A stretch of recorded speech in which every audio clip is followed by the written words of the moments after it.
All right, today we are diving headfirst into an adventure chronicle. We're talking deadly curses, we're talking brutal combat, and a shadowy conspiracy that, believe it or not, literally goes up in flames.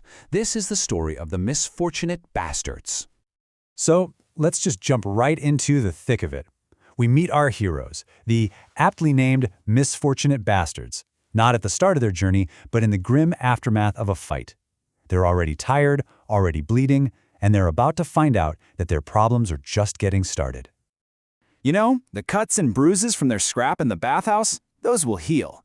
But their biggest worry is something way more sinister. A curse is latched onto their friend, Rothan, and it's the kind of threat that a sword or a spell can't just fix. And this is not just any curse, no. They're up against something called the Vanishing disease.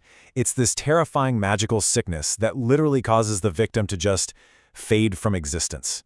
Rothan's very being is being erased, which makes finding a cure an absolutely desperate race against the clock.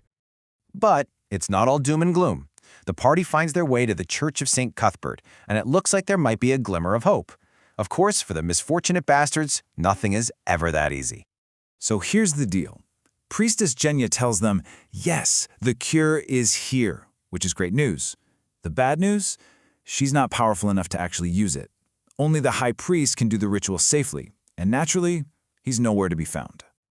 Just when things are looking pretty bleak, some backup arrives. Now, this trio wasn't even sent for our heroes. They're here to help the town with a totally different problem. But their arrival completely changes the game, adding some serious muscle, arcane power, and sneaky skills to the group. The only question is it going to be enough? So with these new allies in tow, the expanded party decides they're not waiting around. They head straight back to the scene of the crime, the bathhouse, to figure out what's really going on. This time, the bathhouse is just quiet. Super quiet. No guards, nothing. But that silence is a trap. The second they step inside, 4 wererats, these vicious, shape-shifting monsters, spring an ambush, and the party is thrown right back into a fight for their lives. And this is where their new Goliath ally, Garth, proves his worth. He just unleashes his barbarian rage. In this whirlwind of absolute fury, he single-handedly takes down 3 of the 4 attackers, an incredible display of power. But the victory isn't quite complete. The last wererat, seeing its buddies get torn apart, scrambles away and vanishes through a hidden door, escaping deep into the darkness below the city. And that's a pretty clear sign that this problem is way bigger than just a few monsters in a bathhouse. So, the fight might be over for now, but the investigation is really just getting started. And what they find next is going to completely change how they see the threats facing this town. The party makes this absolutely horrifying discovery. They find a pile of discarded uniforms and realize the wererats they just fought weren't just some random beasts. They were the bathhouse guards, twisted by a curse or a bite into the very monsters they were supposed to be protecting people from. Their search also turns up a hidden chest, and it's trapped, of course. Inside, they find some seriously high-quality gear that belonged to another adventurer, the red-eyed dwarf who went missing a while back.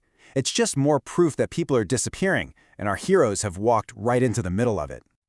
Following the path where that wererat escaped, they go deeper and find a storeroom packed with crates. And on every single one, there's this weird symbol stamped into the wood, the sigil of the Birdcage.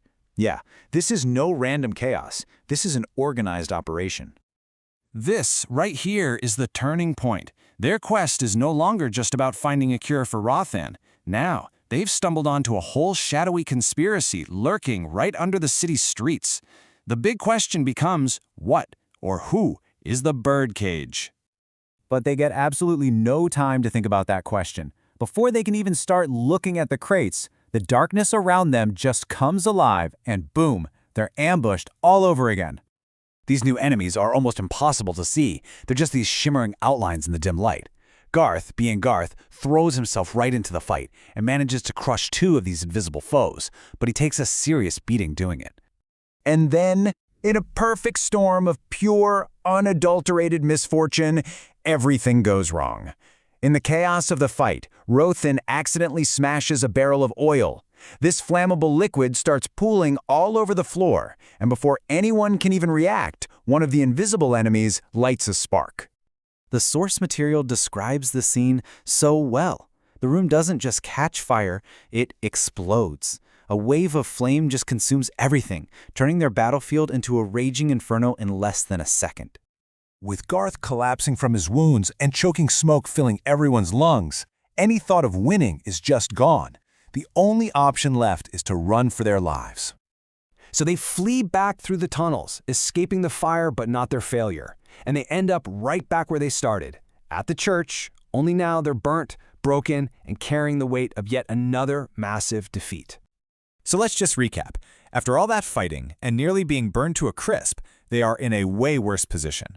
Rothan is still cursed, there's a monster on the loose, a mysterious organization called the Birdcage is lurking in the shadows, and our heroes are completely beaten down.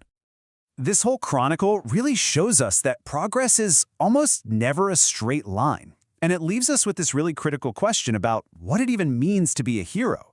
For the Misfortunate Bastards, just enduring this much failure and still choosing to fight on, well, that might be what makes them heroes after all. What happens next is anybody's guess.